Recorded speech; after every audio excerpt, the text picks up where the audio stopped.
Hi villains, hi heroes. Let's get back to my hero, academia. Back to UA and back to our favorite students. It's been about 9 days since the Daika incident, about 2 weeks since Class 1A versus 1B, but only a couple of days since we last saw Ka-chan and Todoroki take down a villain just after getting their provisional licenses. That's a pretty big deal, so they've been getting a lot of media coverage. Unfortunately, one of them's not too good at interviews. One of them's just a little too explosive. So UA decides we need some media training. They bring in Mount Lady, who loves the media, to do mock interviews with the students. As she's doing mock interviews, she asks them to show her their special moves. So Midnight brings up that Deku just had a new move come out. Deku thinks about it. He hasn't been able to use Black Whip in about 2 weeks, but he knows it's within him and he can unlock it. So he's able to put out a little spurt, and Ka-chan's like weak, but hey, he did it. And that's about it. Trick or treat. No, Yuri-chan, it's Santa. It's Christmas at UA. Unfortunately for our students, they can't concentrate on it right now.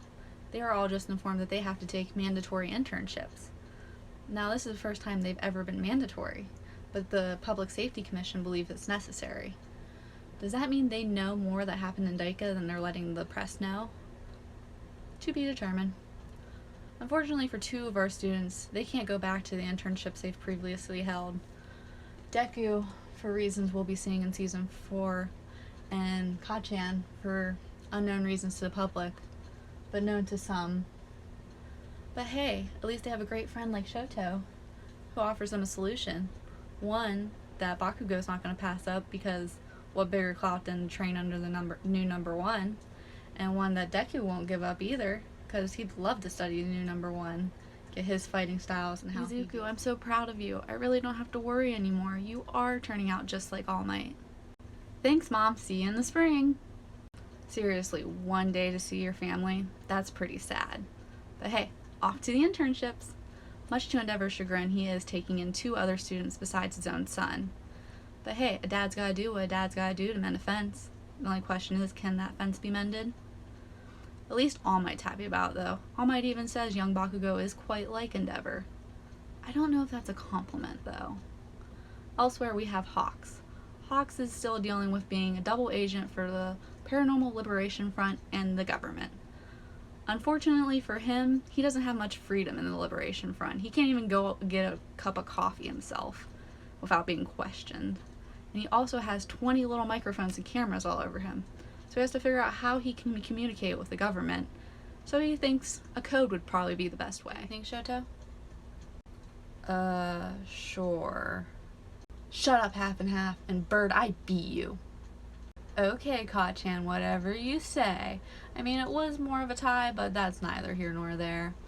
So, at the end of last chapter, we saw this new mysterious villain. Apparently his big plan was to ambush Endeavor. I'm sure there was more to it, but we didn't get to see that because Endeavor has a guardian angel who just so happened to be flying by. Why was Hawks in the city? Oh, to tell Endeavor about this great book he just read. It's a bit older, but it accurately predicted how hero society would turn out if only a few people got to use their powers. But if everyone gets to use their powers, heroes would have a lot less to do and have a lot more free time on their hand.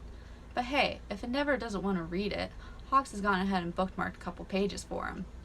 I wonder what those pages have on them. I kind of wonder how this code works. You get a book, you get a book, everyone gets a book. Endeavor, you seem dense. I hope I wasn't too vague. That's a little harsh, Hawks, but lucky for you, Endeavor does get your message. They really only have 4 months till Tomoru is able to destroy everything. That's a deadline. But hey, good on you for keeping your cover so well, handing out all those extra editions of the Liberation book. Hopefully no one you hand them out to takes it too serious, though. Midoriya wants to read it because he thinks it's why you're so fast. He's not the brightest sometimes. Speaking of Midoriya, the League notices he hasn't changed much since they last saw him, but they don't know about Black Whip and all the other powers within him, so that'll be a great surprise later on.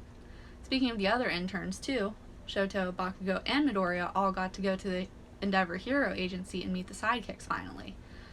Unfortunately, they weren't really told what to do because there's 30 sidekicks and there's not really much for them to do. You'll obtain a power even your masters couldn't. One for all? How in the world did the doctor come up with a way to obtain one for all? Like, how? I guess the how doesn't matter because Shigaraki's gonna have it in 4 months. It might be 4 months of torture, but he's gonna have all for one type power. Don't know what that means exactly, but oh my god. Thanks to Hawks for giving Endeavor that heads up to train all his interns. Don't just focus on Shoto, you need to train Kacchan and Deku too. They're gonna need all hands on deck. That's actually why the commission asked for mandatory internships for even first year students. This is gonna be a huge fight that everyone's gonna be involved in. And it's just gonna be catastrophic if he gets that power. If he's able to obtain something like One for All. It's insane. What about me? What do you mean, what about you? I know what you want. No, you don't. I'm here to use you to become a hero. I'm not here as your son. That's a little mean, Shoto, but the way you were raised is understandable. So we start off this chapter with Endeavor asking 2 of his interns what they want to do with their quirk and how they want to improve. Of course, Deku starts off with a huge explanation of how his quirk currently works and how he feels he can improve it. And no one else can really understand it, but luckily Endeavor does.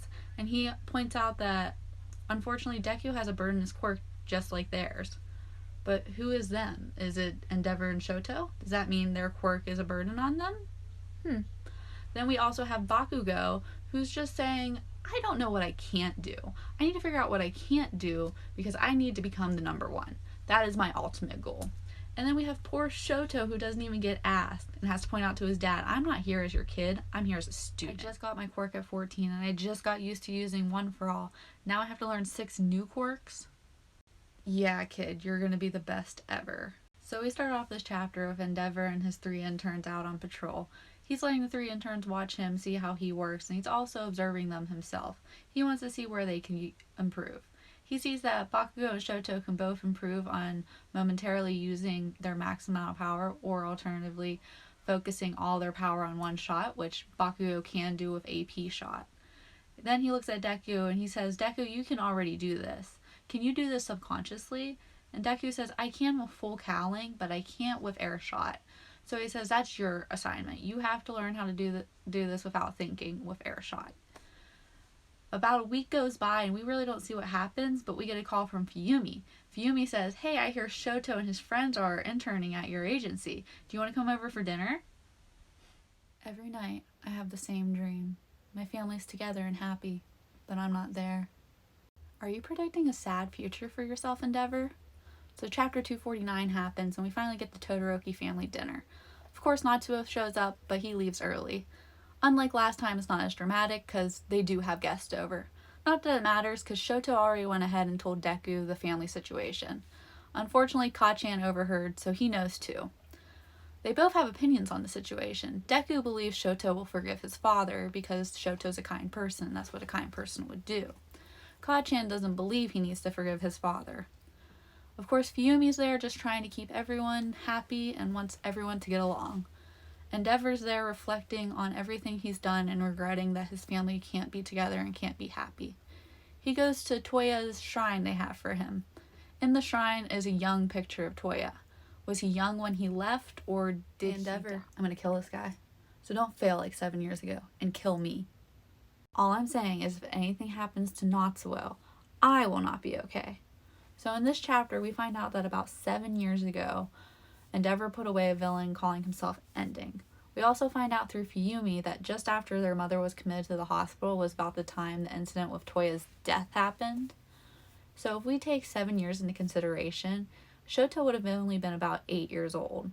That would be about the time his mother would burn him and be committed. So does that mean that this is the villain that killed Toya and Endeavor wasn't able to stop him? And that's why Natsuo is having such a hard time forgiving him? Because he was so close to Toya and sees it as Endeavor failing to save his brother. And now Natsuo is in the same position, and history looks like it's trying to repeat itself. But lucky for Endeavor, he has 3 capable trainees with him, and hopefully it won't take too long to kill me. And that's how the corpses pile up. There will be no corpses with me around. Thank you. Thank you, Kacchan, for saving my boy Natsuo. Actually, thank you to all 3 interns for saving my boy Natsuo. So Ending ends up using his ribbon quirk to pull the tires out from 3 cars coming down the road, causing them to go flying in the air. As he does that, he still has Natsuo wrapped up in his ribbon, so he flings Natsuo in front of one of the flying cars. Thankfully, Kacchan tackles him out of the way, saving him from being hit. As that's happening, Shoto is doing what he was told to do at the beginning of the week. He is focusing all his power on one point, and he ends up taking out Ending by himself. As that's happening, Deku is doing what he was told to do at the beginning of the week, subconsciously doing 2 things at once, but he has a third thing. He adds in Black Whip. He ends up pulling all 3 cars into the air so they don't crash, because they still have people in them. They could still die. So Endeavor's just sitting there because he doesn't want to kill anyone. Like Shoto, I'm not going to forgive you. But you are kind. You came to dinner for Fumi and Rei, not for me. You don't have to forgive me, but I will atone. Oh, Natsuo, you're so sweet. Please do not say you're not kind. So we finish this Todoroki family story with Endeavor coming to the conclusion that his dream does need to come true. So he tells the kids that he's going to build a house that's more centrally located for them.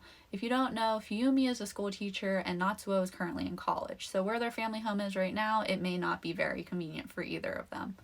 He tells them, I'm going to build you this house and you can bring Rei home. Fuyumi asks them, where are you going to be? And he says, I'm going to be here being their old house, which is what's best, because with everything he's done to the family, for them to heal and possibly forgive him, he needs to distance himself. We also learned that Bakugo has picked an actual hero name finally, but won't tell anyone, just a specific person. Probably All Might.